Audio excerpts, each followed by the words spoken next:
स्वर्ग नर्क सब कुछ यही है, ऊपर कुछ नहीं है। पहले के ज़माने में आप लोग सुनते होंगे ना, सब लोग कहते हैं अरे मर के अच्छा कर्म करके जाएंगे तो ऊपर स्वर्ग मिलेगा, बुरा कर्म करके जाएंगे तो नर्क मिलेगा। यमदूत आएंगे यमराज के तो आपको बुरा कर्म के हिसाब से घसीट के लेके जाएंगे, अच्छा कर्म करके जाएंगे तो आपको फूलों का रथ आएगा, उसमें लेके जाएंगे और ऊपर जाने के बाद आपको गरम तेल में फ्राई करेंगे और खून की नदी में डिप करेंगे। बहुत सारी ऐसी आपने चीज़ें सुनी होंगी। और अच्छा करेंगे तो आपको स्वर्ग मिलेगा, वहाँ अप्सराएं रहेंगी, वहाँ पे अच्छा खाने को मिलेगा, अच्छा रहने को मिलेगा, देवताओं के साथ रहने का आपको चांस मिलेगा, ऐसा करके बोलते हैं ना, आप लोगों ने सुन रखा होगा। तो पर आज जो मैं बात आपको बोलने वाली हूँ, आप इस बात को ज़रा ध्यान से सुनिएगा। स्वर्ग और नर्क सब कुछ यही है, ऊपर कुछ भी नहीं है और ना ही इसमें भगवान का कोई योगदान है, कोई रोल है। जो भी करते हैं आप अपने अच्छे कर्म से यहाँ पे अच्छा भोगते हैं और बुरा करते हैं तो बुरा कर्म के हिसाब से बुरा भोगते हैं। अब चलिए मैं आपको थोड़ा सा और डीप में ले जाती हूँ।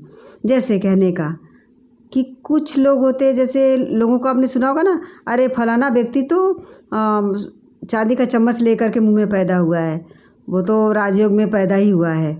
ऐसा नहीं है, उसके पिछले जन्म के अच्छे कर्म उसको सब कुछ अच्छा दे रहे हैं। उसको आने से दुनिया में पहले ही उसको अच्छा घर मिल गया, अच्छे माँ बाप मिल गए, हर चीज़ उसकी आने से पहले उसका सब कुछ परफेक्ट है, सब कुछ सेटल है। उसको ज़्यादा मेहनत, उसको ज़्यादा कुछ करने की ज़रूरत ही नहीं है, पिछले जन्म के अच्छे कर्म।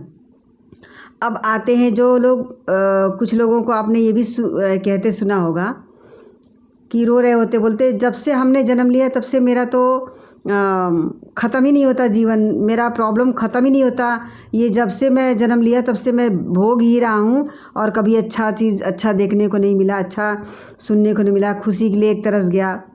क्यों? बुरा कर्म। इसीलिए कहते हैं हमारे ऋषि मुनि, हमारे कथावाचक, हमारे अच्छे अच्छे जो लोग हमको हमारा अच्छा चाहते, अच्छा सोचते हैं, वो हमको यही सीख देते हैं, हमारे बड़े हमको यही सीख देते हैं कि अच्छा कर्म करो, किसी के साथ चीटिंग नहीं करो, किसी के साथ किसी का कोई चीज़ लो नहीं, हमेशा देने का प्रक्रिया रखो और झूठ नहीं बोलो। वैसे बहुत सारी बातें तो हमको वैसे ही करना चाहिए। देखिए कभी भी आप किसी का भी अगर यदि बुरा करेंगे आपको मिलेगा, पॉइंट टू पॉइंट मिलेगा, ना ज़्यादा ना कम, ये बात जान लीजिए। दूसरी बात है कि अगर यदि आप अपने अच्छे कर्म बना करके रखेंगे, देखिए यहाँ पे हम लड़ भिड़ के या किसी का कोई चीज़ लेकर के चुरा करके हम राजा तो बन नहीं जाएंगे। तो बेहतर होगा कि एक नॉर्मल वे में चलते रहिए, अपना ही जो मेहनत से मिल गया उतना खा करके पी करके मस्त रहिए, जो मिल गया भगवान का प्रसाद समझ करके खुश रहिए उतने में।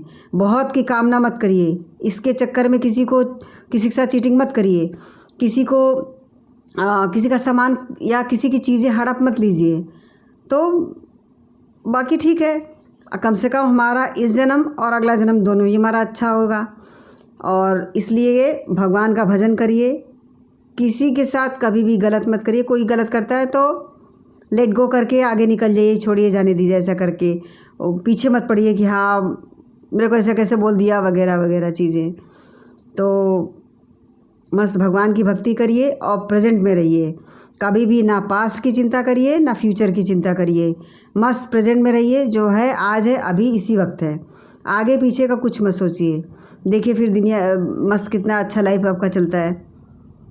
इसलिए भगवान की भक्ति करते रहिए और प्योर बने रहिए, वो ज़्यादा बेहतर है। ठीक है, फिर देखिए आपका राजयोग कैसे आता है। चलिए मिलते हैं अगले वीडियो में।